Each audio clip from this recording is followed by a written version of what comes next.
Oke, bismillahirrahmanirrahim. Assalamualaikum warahmatullahi wabarakatuh. Eh, Bapak Ibu sekalian, perkenalkan nama saya Arif Man Yusra dari kelas 21C NPM 211230109.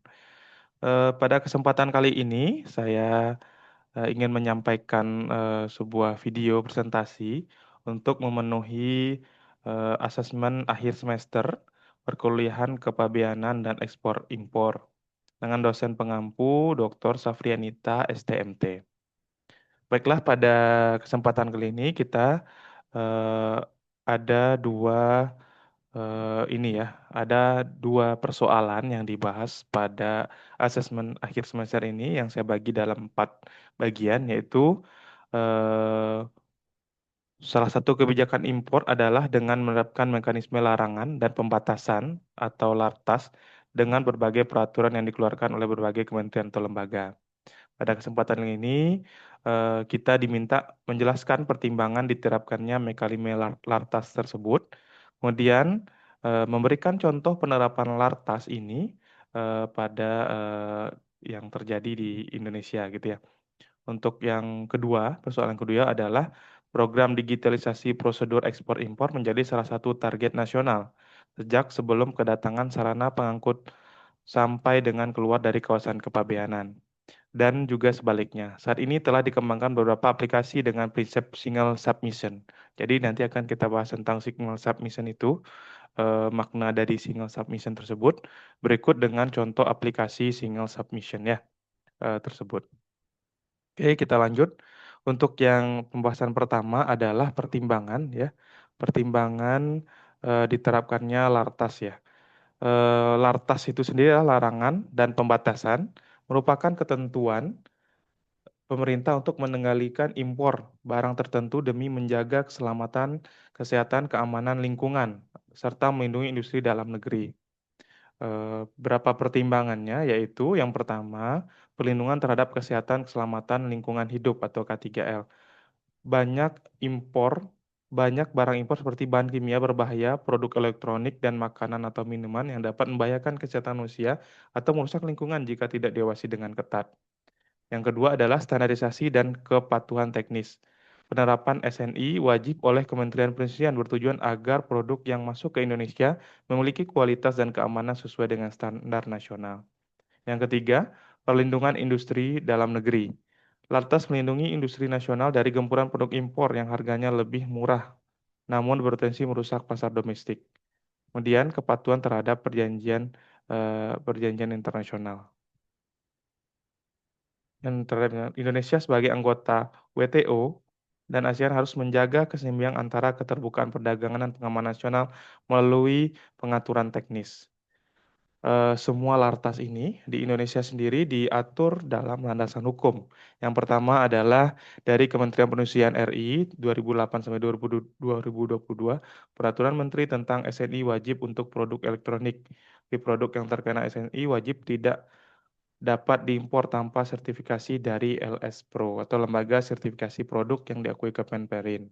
Yang kedua, landasan hukumnya adalah Kementerian Perdagangan Republik Indonesia tahun 2022, yaitu dituangkan dalam Permendak nomor 25 tahun 2022 tentang kebijakan dan pengaturan impor. Sebagai koordinator kebijakan lintas sektor, Kemendak mengkompilasi dan menertibkan ketentuan pembatasan berdasarkan masukan dari kementerian atau lembaga lain, seperti Kemenperin, KKP, KLHK, dan BPOM, dan sebagainya. Landasan hukum yang ketiga, Direktorat Jenderal Bea Cukai 2021, ketentuan lartas impor barang. Garda terakhir dalam proses impor memastikan barang yang masuk sudah melalui izin teknis dari kementerian lembaga sesuai dengan regulasi lartas. Yang keempat, isnw.go.id merupakan sistem Indonesia National Single Window, menjadi platform digital untuk menverifikasi bahwa barang impor telah memenuhi keseluruhan ketentuan lartas sebelum bisa dilepas dari pelabuhan. Berikut adalah beberapa pertimbangan dan landasan hukum kenapa lartas itu perlu diterapkan terhadap kegiatan impor di Indonesia. Kemudian berikutnya studi kasus ya, studi kasus atau berapa contoh kasus eh, penerapan lartas, yaitu di sini ada 4 ya. Kita bagi menjadi 4 ya. Kita contohkan ada bahan berbahaya, bahan peledak, gula, raw, refined atau white dan white gitu ya, dan produk elektronik. Kemudian coba kita bahas dari bahan berbahaya ya. Barang berbahaya ini bahan kimia seperti klorin, amonia, dengan syarat eh, pertentuan yang perlu diatur adalah bahan berbahaya ini adalah perlu adanya rekomendasi dari Dirjen Industri Agro dan Kimia yaitu Kemenperin, pengakuan dari Dirjen Perdagangan Luar Negeri, izin API-U, API, APIP, TDP, NPWP, dan dokumen teknis lainnya. Tentunya pelaksana impor ini adalah importir yang terdaftar ya, dan importir produsen. Dengan syarat tadi sudah memiliki izin API, IUI, rekomendasi Kemenperi, dan BPOM. Kemudian bahan peledak ya. Bahan peledak itu tidak semua perusahaan bisa mengimpor bahan peledak, harus ditunjuk atau disetujui pemerintah. Dan dalam ini pelaksana impornya adalah PT Pindad, yaitu untuk yang pemerintah gitu ya, dan PT Dahana yang untuk komersilnya. Dan ada beberapa PT lain yang ditunjuk oleh pemerintah, dan ini tentunya syaratnya harus dapat rekomendasi dari Menhan ataupun Polri. Kemudian gula impor harus dibuka saat produksi dalam negeri tidak mencukupi ya. Harga gula petani di atas harga acuan, contoh di 3.800 per kilogram. Harus diverifikasi oleh surveyor di negara asal ya. Dengan pelaksana impor adalah importir terdaftar gula atau importir produsen gula, kemudian terdaftar ya sebagai importir gula gitu ya. Kemudian syaratnya adalah akomodasi di Dirjen Industri Agro dan Kementan. Berikutnya adalah jenis produk, kasusnya produk elektronik, yaitu barang seperti lemari es, AC, dan mesin cuci wajib memenuhi SNI dan dari Kemenperin. Tanpa sertifikat ini produk tidak dapat dikeluarkan oleh bea cukai. Ya, pelaksananya ada beberapa impor yang mendapat izin tentunya. Kemudian syaratnya adalah wajib memenuhi SNI dari Kemenperin. Jadi itu untuk jawaban yang pertama ya, Bapak Ibu, bagaimana kita eh, tentang lartas dan contoh jenis-jenis barang dari latar tersebut. Kemudian kita masuk ke yang kedua tentang makna dari single submission itu sendiri ya. Single submission adalah prinsip layanan terpadu yang memungkinkan pelaku usaha mengajukan satu kali permohonan atas input data melalui satu sistem terintegrasi untuk berbagai kebutuhan perizinan dan dokumen dalam proses ekspor atau impor. Dan kata lain, cukup sekali unggah data namun dapat digunakan oleh berbagai instansi pemerintah, kementerian lembaga yang terkait dengan ekspor impor. Tentunya single submission ini bertujuan untuk pertama adalah menyederhanakan birokrasi, itu mengurangi duplikasi proses dan dokumen. Kedua, meningkatkan kecepatan layanan. Yang ketiga, mengurangi biaya logistik dan administrasi. Yang keempat, memperkuat kolaborasi antar instansi, eh, custom, karantina, kesehatan dan perhubungan, serta dan lain-lain. Yang kelima, mendukung kebijakan berbasis data atau single source of truth. Eh, itu tujuan dari penerapan single submission. Kemudian ada berapa manfaat ya tentunya penerapan single submission ini ya.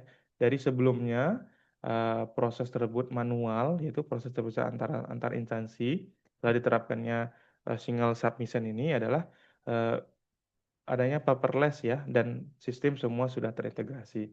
Kemudian kalau sebelumnya itu duplikasi data, prosesnya lambat dan birokratis ya. Dengan adanya single submission ini lebih efisien, lebih berkolaboratif ya, kolaboratif antar instansi lembaga, satu sumber kebenaran gitu ya, ada satu sumber data gitu. Kemudian kalau sebelumnya itu tidak ada interoperabilitas ya, kalau setelahnya penerapan single submission ini adanya interkoneksi antar sistem kementerian dan lembaga dan pelaku usaha. Itu ya penjelasan dari single submission itu sendiri. Kemudian contoh aplikasi single submission ya. Kalau di sini kita berikan juga 3 contoh ya aplikasi adalah aplikasi ini yang digunakan untuk di ekosistem digital nasional yang mendukung kelancaran ekspor impor ya dengan pendekatan single submission. Eh, yang pertama adalah SINSW, Sistem Indonesia National Single Window, adalah gerbang nasional untuk pengajuan dokumen perdagangan lintas instansi sehingga mempercepat proses izin. mengurangi birokrasi dan mencegah duplikasi data. Sistem ini sendiri integrasi layanan ekspor-impor antar lintas 18 kementerian lembaga. Kemudian menyederhanakan pengajuan dokumen seperti PEB, PIB, SKA, PI, dan lain melalui satu portal. Dan lembaga yang mengelolanya adalah LNSW atau Lembaga Nasional Single Window di bawah Kementerian Keuangan.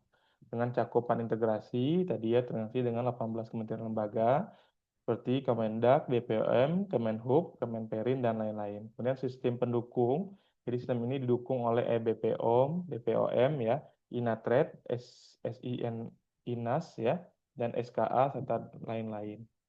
Itu untuk yang pertama. Yang kedua adalah CISA 4.0 ya, Customer Access Information System and Automation.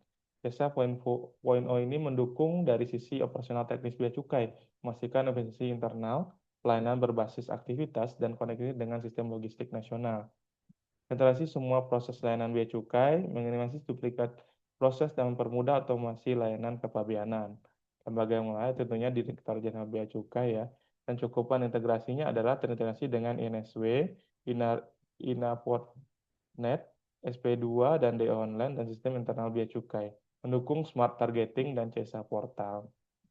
Kemudian OSS ya.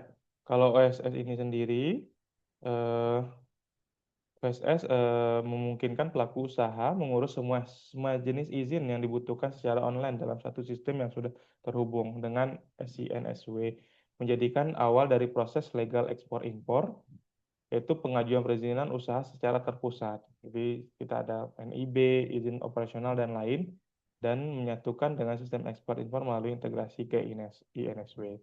Lembaga pengelolaan kemudian investasi atau BKPM. Cakupan integrasinya, integrasi ke INSW, NIK, pajak, BPJS, dan sistem pemerintahan lainnya untuk usaha ekspor dan impor. Itu berikut contoh-contoh penerapan atau pendekatan menggunakan single submission ya. Berikut ini adalah contoh alur ya yang diterapkan menggunakan INSW ya. Di sini ada terlibat pelaku usaha, kementerian lembaga, penerbit selaku rekomendasi, dan terhubung dengan Inatred dari Kemendak ya. Berikut beberapa proses yang dilakukan dalam melakukan izin ekspor, persetujuan impor. Kemudian ini integrasi sistem kepabeanan yang CESA yang dijelaskan tadi ya, yang ini lebih eh, komplit ya di CESA Point O ini yang mengatur beberapa kegiatan sistem dari bea cukai yang sudah terintegrasi secara sistem gitu ya dengan beberapa poin. Oke, paling itu yang dapat kami sampaikan ya pada video kali ini ya. Eh, Salah dan kurangnya kami mohon maaf ya. Semoga ini bisa bermanfaat untuk kita semua. Saya akhiri, wabillahi taufik wa hidayah. Assalamualaikum warahmatullahi wabarakatuh.